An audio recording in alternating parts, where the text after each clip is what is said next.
Graça e paz, família. Hoje é domingo, dia 3 de agosto de 2025. Não sei quando é que vais ver esse vídeo, mas espero que te encontre na graça e na paz do nosso Senhor Jesus Cristo. Alguém hoje vai se sentir ofendido com o meu vídeo. E eu espero, peço e imploro, fica até o fim, ouça até o fim. Não pare, não vai para o próximo vídeo. Mesmo que a tua carne estiver a dizer, essa moça me irrita, aguenta até o fim, vai valer a pena. Amém? Outra coisa, se os meus vídeos têm te ajudado, se têm te encorajado, se têm te feito pensar de uma outra maneira ou entender novas coisas, seja lá o que for, deixa comentários, segue, partilha com pessoas amigas, deixa com que a palavra de Deus possa se espalhar cada vez mais e mais e mais. Amém? Se tu tens algum tipo de curiosidade sobre como começou a nossa igreja cristã, vai até o livro de Atos. O livro de Atos vem depois de João.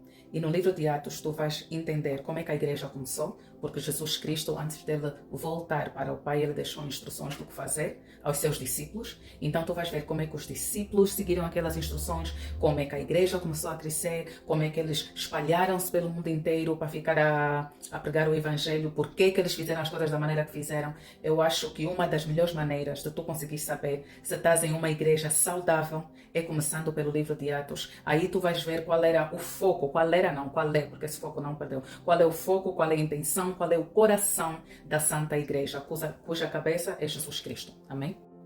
Ao passar dos anos, muita coisa foi esquecida, ao passar dos anos, muita coisa foi trocada, algumas para o bem, outras para o mal. Ao passar dos anos, muitos começaram a perder a mensagem, ou a esquecer a mensagem, ou a tentar corromper, ou a tentar manipular a mensagem do porquê que nós nos juntamos como corpo de Cristo em um sítio para adorar a Deus. Porquê que nós temos uma vida diferente daqueles que não estão em Cristo. Como é que tudo isso começou? É importante nós não ouvirmos somente das pessoas, mas abrirmos as nossas Bíblias e lermos por nós próprios. Amém? Então, se tu já leste o livro de Atos, então tu sabes que é no livro de Atos que é nos introduzido o apóstolo Paulo, uma das figuras mais controversas da igreja. Eu adoro o apóstolo Paulo. Tu vais ver em como ele não se chamava Paulo, ele chamava-se Saulo. E ele não era esse servo maravilhoso desde o princípio da sua vida. Não, pelo contrário. O apóstolo Paulo, quando ele chamava-se Saulo, ele era um fariseu, ele acreditava no Velho Testamento, vamos dizer isso. Ele ainda estava sob a lei, ele ainda não entendia o propósito da graça. E o que é que acontece? Ele tornou-se o maior pesadelo dos cristãos naquela altura. O seu papel era perseguir, era manipular, era prender e até mandar matar cristãos. Aqueles que decidiram seguir a Jesus Cristo, aqueles que decidiram começar a espalhar o bom evangelho, o evangelho de Cristo, o evangelho da paz. Naquele tempo, quem começou a falar sobre a ressurreição de Jesus Cristo e sobre a vida de Jesus Cristo e o que ele veio fazer aqui na terra e como temos agora acesso à vida eterna e como já não estamos mortos para o pecado e como vivemos sobre a graça e como qualquer pessoa tem acesso ao céu através de Jesus Cristo. Isso que nós hoje falamos à vontade. Antes podiam, à vontade não, porque há certos países que até agora isso está a acontecer. Poder ser preso até o de menos, podia ser morto, ou a tua família inteira ser morta. Então, quem realmente espalhava o Evangelho tinha que ter algum tipo de encontro, tinha que ter algum tipo de convicção muito grande, porque eles sabiam que faziam isso a risco de perderem a vida. Mas eles preferiram perder a sua vida carnal, se assim fosse, para ganhar a sua vida eterna com o Pai. Amém? Agora vamos voltar para Paulo. Paulo tinha certeza absoluta, ele estava convicto de que tudo que esses seguidores de Cristo estavam a fazer era mentira, era ilegal, eles estavam a blasfemar o seu Deus, estavam a falar mentiras muito perigosas. Paulo tinha a certeza absoluta que era isso que eles estavam a fazer. A convicção dele era tão forte que ele, de consciência limpa, mandava matar, mandava prender e ficava a perseguir esses cristãos. A minha primeira pergunta vem aqui. Porque isso é uma pergunta que todo cristão hoje tem que fazer-se. Isso que eu acho que é bom. Isso que eu tenho a certeza que é bom. Isso que eu estou convicta ou convicto de que é bom com todas as minhas forças. O mundo aceita, a sociedade concorda, a família concorda, os amigos concordam, todo mundo concorda que isso é bom.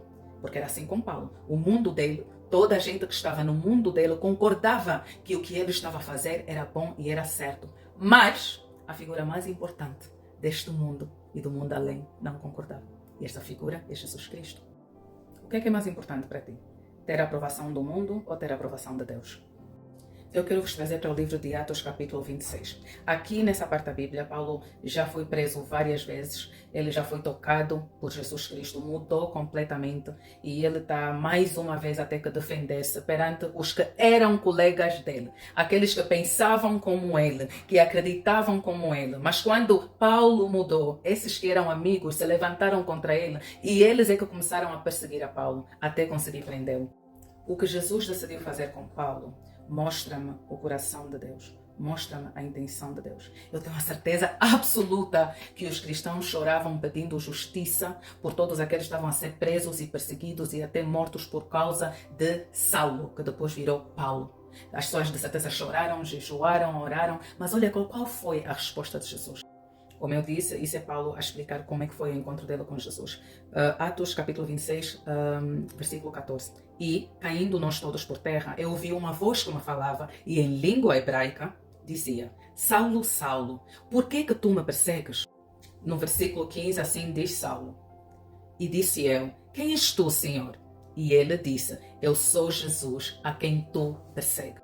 E essa para mim é uma das melhores partes. No versículo 16 diz Jesus Cristo: Mas levanta-te e põe-te sobre teus pés, porque eu te apareci por este propósito. Esta é a razão que eu te apareci. Esta é a razão que estás a ter o encontro comigo. Esta é a razão que tu vais te submeter a mim. Esta vai fazer parte do teu novo propósito na vida. E a razão é essa: para te fazer ministro e testemunha, tanto das coisas que tens visto, quanto das coisas que eu ainda te aparecerei.